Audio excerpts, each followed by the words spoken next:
جب ٹیلی ویژن کی اسکرینوں پر ان کو ٹونیزیا، مصر، یمن، اردن اور پورے مشرق وسطی میں انقلاب نظر آیا تو انہوں نے دیکھنے سے انکار کر دیا، کیونکہ اس سے بڑا کوئی اندھا نہیں ہوتا جو دیکھنا چاہی نہ،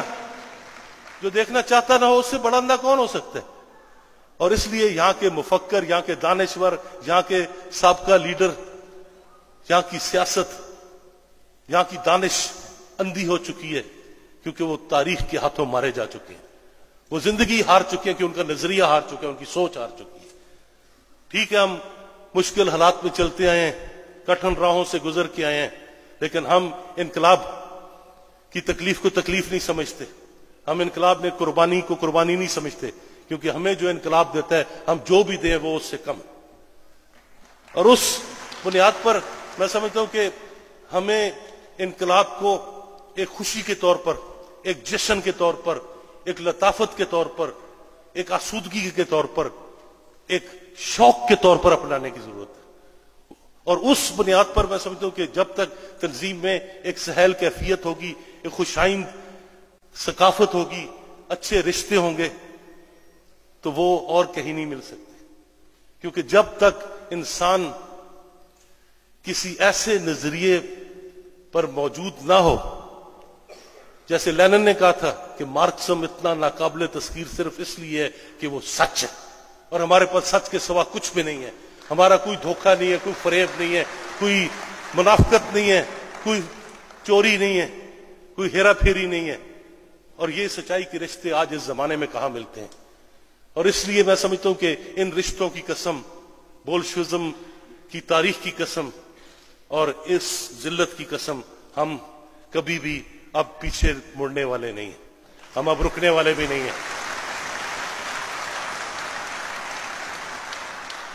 اور اس میں میں سمجھتا ہوں کہ ہمیں دیکھنا پڑے گا ایک اور عنصر، اور وہ عنصر کیا ہے کہ آج پاکستان میں جہاں تمام بایاں بازو ناکام ہو چکا ہے، تاریخ کی ٹوکری میں گر چکا ہے، متروک ہو چکا ہے، مسدود ہو چکا ہے، کیونکہ وہ پاس نظریہ نہیں ہے۔ اگر صرف نظریہ کافی نہیں ہوتا، اس کے لیے ایک عزم، ایک جرت، ایک ہمت، ایک جستجو چاہیے کہ اس نظریے کو عملی طور پر کیسے لاگو کیا جائے، کیسے زندگی کی باقی چیزوں کو چھوڑ کر، تمام مراد کو دھتکار کر ہم زندگی کی اولین ترجیح انقلاب کو دیں، ہماری زندگی اور موت انقلاب ہو، تب انقلابی بنتا ہے۔ اور اس میں میں سمجھتا ہوں کہ اگر ہم یہاں تک پہنچے ہیں تو اس میں فیصلہ کن عنصر یہ ہے کہ ہم ایک انٹرنیشنل کا حصہ ہیں، اور ایک انٹرنیشنل کا حصہ ہو کر ہی آپ رنگ کے، نسل کے، مذہب کے، قوم کے اور ماضی کے تمام، اور یہاں سے کامریڈ جائیں گے عرب انقلاب میں، جہاں افغانستان کے کامریڈوں نے ثابت کیا ہے کہ میدان کارزار میں بھی، برستی آگ میں بھی، بہتے لہو میں بھی انقلاب کی شمعیں جلائی جا سکتی ہیں، انقلاب کی بنیادیں بنائی جا سکتی ہیں۔ وزیرستان میں بڑا پریشانی ہے، کیا ہو گیا؟ میرا یہ مسئلہ ہے یار، وہ میری ادھر یہ پوچھو علی وزیر سے کیا مسئلے ہیں، مسئلے ہوتے کیا ہیں؟ جہاں سامنے موت ناچ رہی ہو، آپ انقلاب کا سرخ پرچم لے کے کھڑے ہیں، وہ مسئلے حل ہوتے ہیں۔ اور اس لیے کامریڈ، ہمارے پاس اب ہارنے کو کچھ نہیں ہے، ہمارے پاس کھونے کو صرف زنجیریں ہیں، لیکن میں سمجھتا ہوں کہ اب ہم ایک کھیت نہیں، ایک دیس نہیں، اب سارا عالم مانگیں گے، ہم اب کہیں رکنے والے نہیں۔ اور اس لیے آج اس کانگریس پہ میں تمام کامریڈز کو مبارکباد دیتا ہوں، اور میں سمجھتا ہوں یہ کانگریس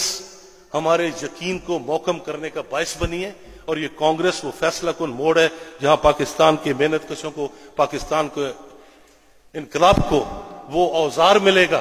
ایک انقلابی پارٹی کی صورت میں، جس اوزار سے وہ اپنا فریضہ انجام کر کے، چاہے انقلابی سوشلزم کو فتح یاب کر کے برِ صغیر کے انقلاب کو جنم دیں اور عالمی انقلاب کی بنیاد رکھیں۔